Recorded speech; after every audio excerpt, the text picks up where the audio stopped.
In 1990, I was on the Pillars of My Faith panel for Sunstone. This is part of what I said then.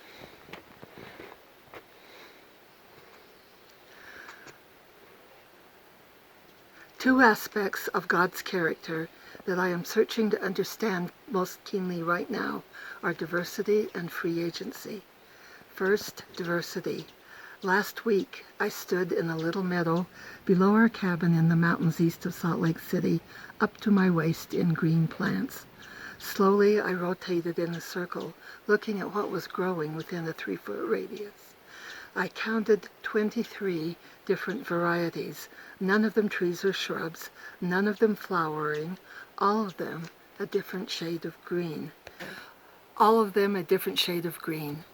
To perceive each of these aspects of color, texture, and shape without being able to name them, describe them, or probably even remember them accurately was an exhilarating revelation of how highly God values diversity in even little things.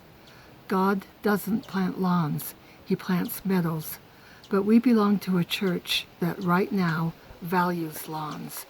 Remember, I was saying this in 1990.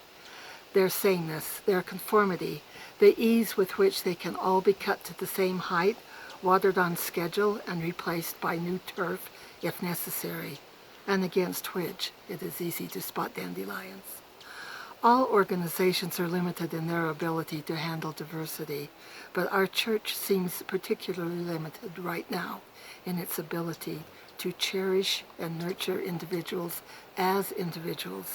as wild geraniums and catnip and western coneflowers and yarrow, not as identical blades of grass in a uniformly green lawn. When Joseph Smith said he taught his people correct principles and let them govern themselves, I've usually assumed that this must be God's method too. Now I'm not so sure. I think rather that He expects us to identify those correct principles out of the floods and torrents of raw experience with which He drenches us daily, experiences of good and evil and every gradation in between. Some of those principles will make us more like Him. Others will take us far from Him. Our choices relentlessly reveal the true desires of our hearts, no matter what our lips may say. When we find principles that work for us, principles that teach us the manner of happiness, then we naturally try to share them with others. When a group of us share the same principles, we have a community. The church teaches many of those principles, but I no longer believe that it teaches all of them, nor do I believe that the church is the only place we should seek them. I now believe at this stage of life in the fundamental holiness of diversity. One of the results of this discovery, along with the humbling revelation of how easily I myself drift toward conformity, is an evolution in my understanding of revelation and how it comes. Revelation is not an orderly, linear process. It can be a sunburst of insights, a glimmer of comprehension, the rethinking with understanding of long-past events, the testing of a beloved principle in an unforeseen crucible. But most important of all, it's our experience. Even if it begins with instructions from elsewhere, it must become our experience before it becomes our revelation. The second principle, free agency, is even more fundamental than diversity, since diversity could not exist without it. As I grew up, I learned in Sunday school and seminary that free agency was a kind of true-false quiz, or at best, a multiple-choice test, the freedom to make right choices as defined by the rule books in the hands of our teachers. I no longer believe in this view of freedom. We are far from understanding the absolute and deadly seriousness with which God regards our free agency. Contemplate, if you will, His profound reluctance to tamper with it, no matter what is at stake. His terrible patience as we make choices, sometimes stupid, sometimes irresponsible, sometimes downright dangerous. I believe that He suffers with us as we learn the consequences of some choices, suffers so profoundly that only the atonement could preserve for us the continued ability to choose. Other decisions he celebrates with us. Jesus did not say, "Read my mind." He said, "Come, follow me." That divine invitation sets us in motion.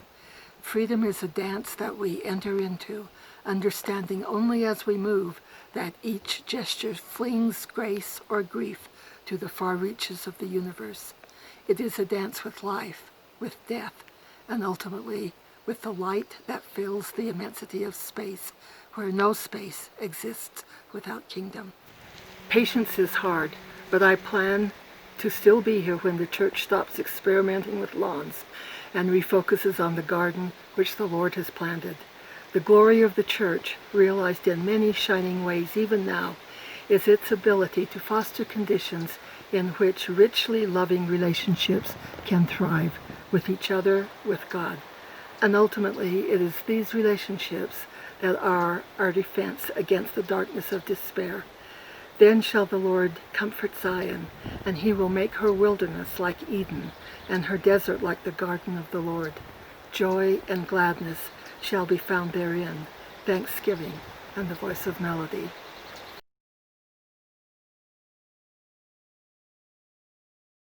I applied for reinstatement. The stake president reconvened the High Council Court that had excommunicated me in 1993. That court met in March of 2019 and unanimously supported the stake president in forwarding the recommendation that I be reinstated to the First Presidency. In August, the First Presidency returned a letter to the stake presidency denying the recommendation. So some things have changed, some things have not, but it will be interesting to see what happens in the next 25 years.